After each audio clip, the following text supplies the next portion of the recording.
Well, we're here with Justin Burnham, Creative Director, DreamHack 2020 Anaheim.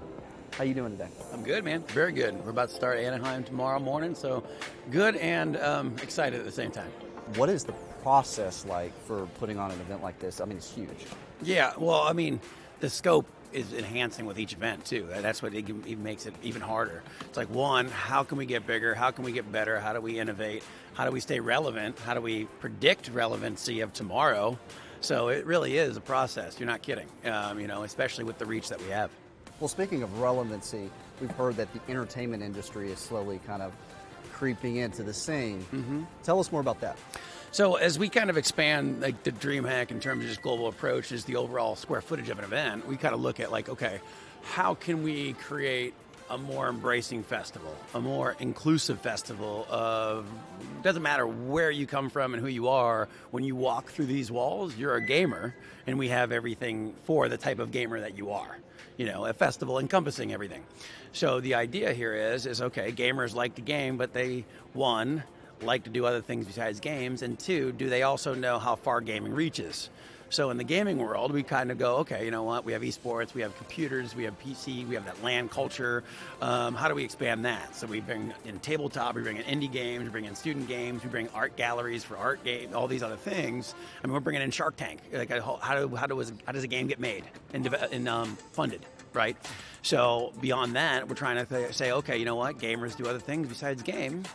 So that's where the entertainment comes in. So how do we bring in music and integrate that into concerts at night, having that kind of element, and making sure that gamers like it, though, because we got to bring in music that really gamers resonate There's with. A specific correct type of music that gamers would like. And usually it's high energy, because when you're playing a game, and listening to high energy, it's like that EDM, it's metal, it's punk, it's that high energy kind of game or music that you play, that you listen to when you're playing, and the same thing with film.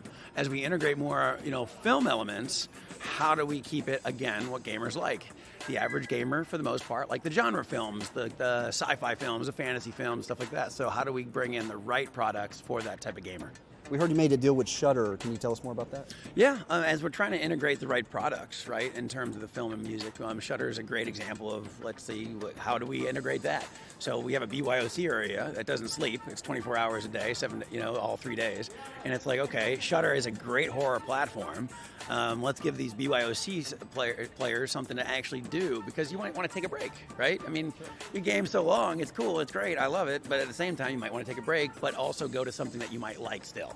So we basically partnered with Shudder to at least try to see where we can go with that relationship. And for now, what we're doing is we are doing screenings from midnight on, kind of like a horror midnight madness type of thing with Shudder on Creepshow. Oh, I love Creepshow. Yeah. Oh, that's my favorite. So very, very cool. It's still keeping it with the gaming kind of what they might like, what they might dig, Well, I mean, the history of video games, horror is a big element. Right. I mean, you look at YouTube, you look at all the influence and content.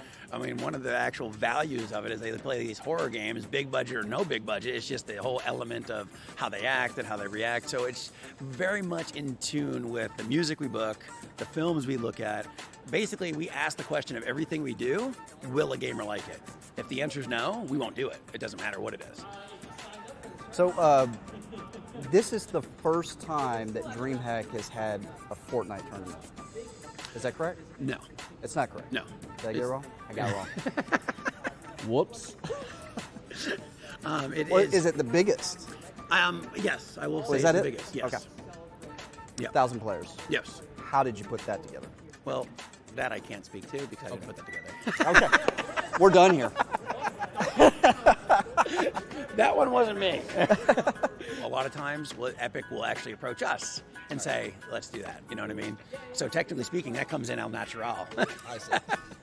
So what do you see next for you as far as creative director? So basically, it's kind of expanding these worlds, right? So if you look at a Disney map, right? And everyone's been to Disney. We're in Anaheim right now. I bet you everyone, has a map here that lives here, You look at a map and you go, okay, here's Tomorrowland, here's Frontierland, here's Adventureland, here's all these lands based on the vibe and the themes of these areas, right? That's kind of, in a nutshell, what we're trying to do. It's like, here's indie games. Mm-hmm. And how do we break indie games into layers? Here's eSports. How do we break that into layers? Here is an art area for art, art gallery concepts. How do we break that into layers? And that's what we really want to do, because each zone, each area of interest, each land, if we go by the Disney model, should have those layers. Like if you take an indie gaming area, it has so many different layers. Like we're trying to find the next Rocket League, right? So how do we set up an indie competitive area to where we actually organically build the next competitive game that someone might not know because they don't have the millions and millions of dollars behind it, right? So we have Indie Rumble, which is our competitive indie layer. How do we show off the art house narrative games of an indie area? Easy. We debuted an area called Indie Garden. So it's all layers showing the demographic of your interest. Because the idea here is then you come to our show, and let's say you come for a CSGO tournament. Yeah. You're sitting in the stands. You might not want to sit all 3 days and watch that. You might want to get up and explore. So now you get up and you explore the art, you explore the indies, you explore the music, and now you might find something in our space that you never knew you liked. So that's the idea. So great license to explore, right. Really. Yeah, and we've actually had that. I mean, going back to the indie example, some of those esports players and the people watching esports might not necessarily know they like this indie game. But now, because they're taking a break and walking around and there's things to do outside of that spectrum, they are now realizing, oh my God, this indie game's so fun. I love it. Right, it's expanding. Correct. And no different than vice versa. This indie gamer might have came because this one game was here, but he took a break from it and went to go watch Counter-Strike, and he was like, oh my God, I love watching this. It's fun. And that's what the whole idea is. How do we be loyal to the fans of the gamer areas that we're creating, but creating new fans of each one? DreamHack is a gaming lifestyle event that everyone wanted, and they're finally getting.